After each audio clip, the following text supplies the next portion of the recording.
Disajikan gambar skema gerhana, siswa dapat menentukan gerhana dengan tepat. Nah, ini ada skema gambar gerhana.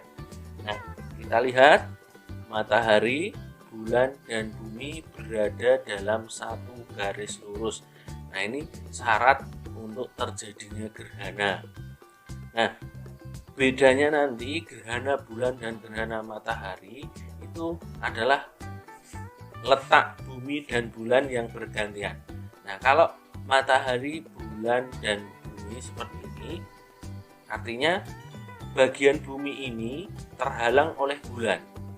Jadi cahaya matahari ini tertutup oleh bulan, sehingga bagian bumi ini tidak dapat melihat cahaya matahari. Artinya di sini yang hilang adalah mataharinya di bagian bumi ini. Nah, di bagian bumi ini tidak dapat melihat cahaya matahari, sehingga di sini terjadi gerhana matahari total. Nah, sedangkan untuk di bagian yang di penumbra atau pinggir ini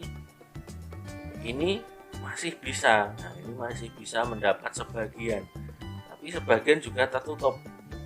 Yang bagian sini tertutup, jadi mataharinya seolah-olah tidak utuh. Di bagian-bagian pinggir atau penumbra ini mengalami gerhana matahari sebagian. Sehingga untuk mengingat-ingat, nah di sini bagian tengah umbra total atau TUT, tengah umbra total. Kemudian untuk yang bagian ini pinggir penumbra sebagian, bagian pinggir atau bagian penumbra gerhana matahari sebagian. Kita ulangi ya, TUT, tengah umbra total, bagian tengah atau umbra mengalami gerhana matahari total.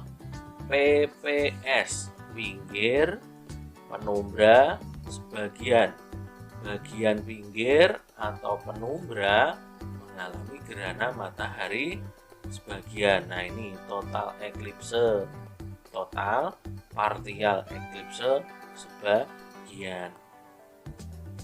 Nah, kita lanjutkan. Nah, di sini gambarnya matahari, bulan, dan bumi. Nah, perbedaannya ada di sini. Nah, ini cahayanya umbra itu tidak sampai ke bumi. Beda dengan yang tadi. Ini tadi umbranya sampai ke bumi. Sedangkan yang ini umbranya tidak sampai ke bumi. Jadi cahaya matahari yang tertutup bulan, bayangannya tidak sampai ke bumi, ada di bagian tengah ini.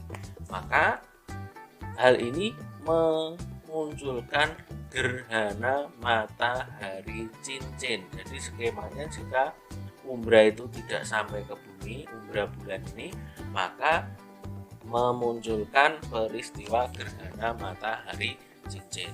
Jadi gerhana matahari tadi jika matahari, bulan, dan bumi berada dalam satu garis lurus. Jika tidak sampai, umbra bulan ini tidak sampai ke bumi, maka gerhananya adalah matahari cincin. Selanjutnya, nah ini skema gerhana yang berbeda. Urutannya matahari, bumi, bulan. Yang tertutup, yang tidak mendapat cahaya adalah bulan. Jadi ini adalah skema gerhana matahari, gerhana bulan. Karena yang ditutupi oleh bumi ini adalah bulan. Nah, di bagian ini sama untuk mengingat-ingat tengah umbra total. Jadi kalau seperti ini, gerhana ini di bagian tengah ini, di bagian umbra ini mengalami gerhana bulan total. Kemudian untuk gambar berikutnya, nah di sini bulan sebagian sudah masuk bagian penumbra. Nah, matahari, bumi, ini umbra bumi, kemudian bulannya sudah bergerak menuju ke bagian penumbra bumi. Maka di sini juga sama, PPS, bagian pinggir, penumbra sebagian. Bedanya adalah bagian bulan yang berada di bagian pinggir atau penumbra ini mengalami gerhana bulan sebagian. Nah, lalu contoh soalnya sebagai berikut. Ini ada gambar, ada 1, 2, 3, 4. Nah, posisi bulan pada nomor 3 menunjukkan proses gerhana ini 3 di bagian tengah. Di bagian umbra bumi, maka TUT, tengah umbra total A dan C. Nah, kira-kira yang ketutup bumi, yang menjadi umbra itu bumi atau bulan. Nah, ini yang punya umbra adalah bumi, maka gerhana bulan total. Jawabannya adalah C.